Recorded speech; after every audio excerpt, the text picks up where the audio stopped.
तो हेलो दोस्तों आप लोग मेरे इंस्टाग्राम पे और यूट्यूब कमेंट्स में और कुछ लोग मुझे पर्सनली जो मिलते हैं मेरे से, वो लोग मेरे से बहुत सारे क्वेश्चंस पूछते हैं अबाउट बीएमएस। तो मैं इस वीडियो में आप लोगों के लिए जो भी आपके क्वेश्चंस मेरे से पूछे गए हैं उन सब का एक सार लेके आया हूँ, एक एसेंस लेके आया हूँ। इस वीडियो में आपके ज़्यादातर क्वेश्चंस का सोल्यूशन मैं आपको दे दूंगा। अगर फिर भी आपके लिए आपके पास कुछ क्वेश्चंस हैं तो आप मुझे कमेंट सेक्शन में बता देना, मैं वहाँ पे कोशिश करूंगा कि आपको आंसर देने की कोशिश करूंगा। मतलब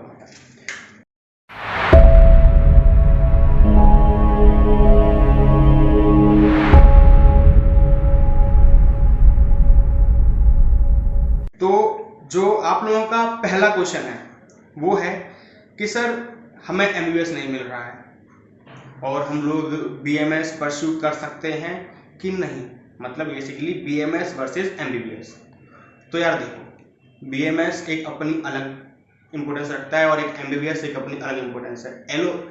बीएमएस जो है वो 100% एलोपैथी है और जो बीएमएस जो है वो आयुर्वेदिक और एलोपैथी कॉम्बिनेशन है। बेसिकली बीएमएस में हम मॉडर्न सब्जेक्ट्स और आयुर्वेदिक सब्जेक्ट्स पढ़ते हैं, लेकिन अगर तुम उन दोनों पैथी को, एमबीबीएस को और बीएमएस को कंपेयर करना चालू कर दोगे कि हम बेटर हैं या हमसे ये हम लोग कमजोर हैं या फिर हमसे एमबीबीएस ज़्यादा बड़ा है या फिर एमबीबीएस हमसे कम है, तो ये गलत बात है। हर पैथी की अपनी एक अलग इंपॉर्टेंस है, बीएमएस की एक अलग इंपॉर्टेंस है। कुछ बीमारियां ऐसी होती हैं जहां एलोपैथी के पास कोई भी इलाज नहीं है और कुछ बीमारी ऐसी हैं जहां सिर्फ और सिर्फ एलोपैथी काम करती है, जैसे कि सर्जरी का एमबीबीएस का कोई भी तोड़ नहीं है।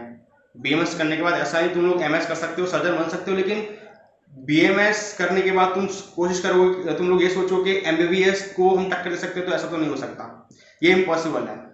तो कंपेयर करना छोड़ दो, बीएमएस बहुत अच्छा है, बीएमएस के लिए तुम लोग जा सकते हो, काफ़ी अच्छा कोर्स है।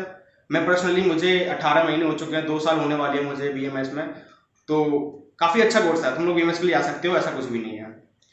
दूसरा जो तुम्हारा क्वेश्चन है वो है कि बीएमएस में सर हम इंग्लिश मीडियम से हैं, हमने सीबीएसई से पढ़ा है, आईसीएसई से पढ़ा है, हमें हिंदी नहीं आती और बीएमएस में हिंदी में कोर्स हमें करना पड़ता है। तो देखो गाइस, मैं तुम लोगों को बता दूं, ऐसा कुछ भी नहीं है कि बीएमएस में तुम्हें हिंदी आना जरूरी है बीएमएस करने के लिए, ये मैंडेटरी नहीं है। बीएमएस को तुम हिंदी और इंग्लिश दोनों में पढ़ सकते हो। उत्तर प्रदेश की मैं बात कर रहा हूँ, उत्तर प्रदेश में तुम लोग हिंदी और इंग्लिश, तुम्हारे पास ऑप्शन होता है, तुम दोनों में पढ़ सकते हो। बट होता क्या है कि कुछ कुछ कॉन्सेप्ट ऐसे होते हैं जो इंग्लिश के द्वारा समझना थोड़ा मुश्किल है। आयुर्वेदा के कॉन्सेप्ट कुछ ऐसे होते हैं जिनको तुम सिर्फ और सिर्फ हिंदी में ही पढ़ सकते हो और समझ सकते हो, लेकिन ऐसा नहीं है कि टोटली तुमको हिंदी में ही पढ़ना पड़ेगा, ये ऐसा मैंडेटरी नहीं है। हिंदी और इंग्लिश तुम्हारे पास दोनों ऑप्शंस होते हैं, इवन तुम एग्जाम भी हिंदी और इंग्लिश दोनों में दे सकते हो। इवन मैं खुद सीबीएसई बोर्ड से हूँ और मैं अभी तक जितने बार एग्जाम हुए हैं मेरे कॉलेज में, मैंने अभी जितने एग्जाम हुए हैं मैंने सारे इंग्लिश में ही दिए हैं। तो ऐसा कुछ भी नहीं कि हिंदी आना जरूरी होता है, ठीक है। जो आप लोगों का थर्ड क्वेश्चन है वो है स्लोक्स, कि सर बीएमएस मतलब स्लोक्स। तो हाँ, बीएमएस मतलब स्लोक्स, बीएमएस इज ऑल अबाउट स्लोक्स। बट बीएमएस करने के लिए, यूजी करने के लिए श्लोक्स याद करना जरूरी नहीं होता। ऐसा जरूरी नहीं है कि तुम लोगों को श्लोक्स आने ही चाहिए। श्लोक्स याद करना एक ऑप्शन होता है, मैंडेटरी नहीं होता। लेकिन तुम पीजी के लिए जाओगे या फिर पीजी एग्जाम्स के लिए जाओगे तो वहां तुम लोगों से श्लोक्स पूछे जाते हैं और श्लोक्स इंपोर्टेंट होते हैं, तो श्लोक्स याद करना होता है, लेकिन मैंडेटरी नहीं होता। जैसे कि मैं अपना खुद का एग्जांपल दूं तो मुझे ज्यादा श्लोक्स याद नहीं है, लेकिन कुछ श्लोक्स ऐसे होते हैं जो श्लोक्स तुम्हें याद करने ही पड़ेंगे और वो इतने कठिन भी नहीं होते। तो बिना श्लोक्स याद करे भी तुम लोग बीएमएस कर सकते हो, ऐसा कुछ भी नहीं है कि श्लोक्स याद करना बहुत ज्यादा मैंडेटरी होता है। कुछ लोग याद करने पड़ेंगे लेकिन ठीक है, वो चल जाता है मतलब काम। अब हम जो आप लोगों का चौथा क्वेश्चन है वो क्या है कि सर उसके बाद फ्यूचर स्कोप क्या है, बीएमएस करने के बाद हम लोग क्या क्या कर सकते हैं। तो देखो, बीएमएस के बाद आप लोग एमडी कर सकते हो, एमएस कर सकते हो, एमबीए कर सकते हो, पीएचडी कर सकते हो, जनरल प्रैक्टिस कर सकते हो अपनी, और इसके अलावा आप लोग मेडिकल ऑफिसर, जो कि आज के टाइम पे मैं कहूँगा कि यूपी में तो हर साल मेडिकल ऑफिसर की वैकेंसी निकलती है, गवर्नमेंट मेडिकल ऑफिसर्स की, जिसमें आप लोग फिल कर सकते हो। और कहीं कहीं किसी स्टेट में तो ऐसा होता है कि सिर्फ और सिर्फ बीएमएस के मार्क्स के बेसिस पे ही, सिर्फ मार्क्स के बेसिस पे तुम लोगों को मेडिकल ऑफिसर की जॉब दे दी जाती है।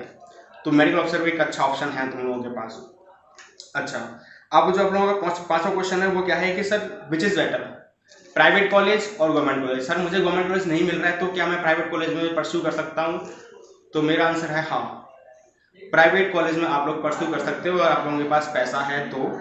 ऐसा जरूरी नहीं है कि गवर्नमेंट कॉलेज बेटर है, ऐसा कुछ भी नहीं है। मैंने कई केस तो ऐसे देखे हैं गवर्नमेंट कॉलेज से अच्छा प्राइवेट कॉलेज करते हैं। इवन अब तक जो मैंने तो इतना पर्सनल एक्सपीरियंस किया नहीं, लेकिन जितना मेरे टीचर लोगों ने मुझे, जो मेरे प्रोफेसर लोग हैं उन लोगों ने जितना बताया, वो क्या बताया कि जो प्राइवेट कॉलेज वाले बच्चे होते हैं वो ज़्यादातर एग्जाम क्रैक करते हैं, नीट पीजी और जो तुम्हारा मेडिकल ऑफिसर वाला एग्जाम है वो प्राइवेट कॉलेज वाले ज़्यादा क्रैक करते हैं। क्योंकि प्राइवेट कॉलेज में क्या होता है कि उनके ऊपर प्रेशर होता है पढ़ाने के लिए कि तुमको पढ़ाना ही है, तो इसलिए प्राइवेट कॉलेज में भी आप लोग जा सकते हो अगर तुम लोगों के पास पैसे हैं, अगर गवर्नमेंट कॉलेज नहीं मिल रहा है तो।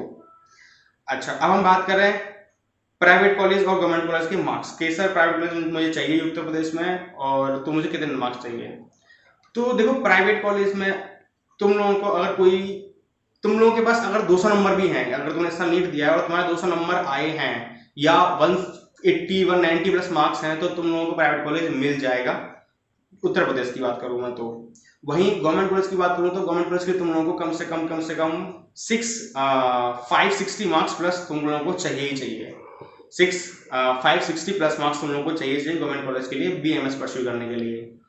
तो ये सारे क्वेश्चंस थे जो कि मुझे लगा बताने चाहिए आप लोगों को। आप लोगों की काउंसलिंग स्टार्ट होने वाली है, यूपी काउंसलिंग स्टार्ट होने वाली है, और EEEC की काउंसलिंग स्टार्ट होने वाली है। तो आप लोग उसमें फिल करिए और बीएमएस करिए, और बीएमएस अच्छा ऑप्शन है आप लोगों के लिए। बाकी और जो क्वेश्चन है आप लोग कमेंट कर देना, मैं वहाँ पे कोशिश करूँगा आप लोगों को जवाब दे दूँ। Thank you.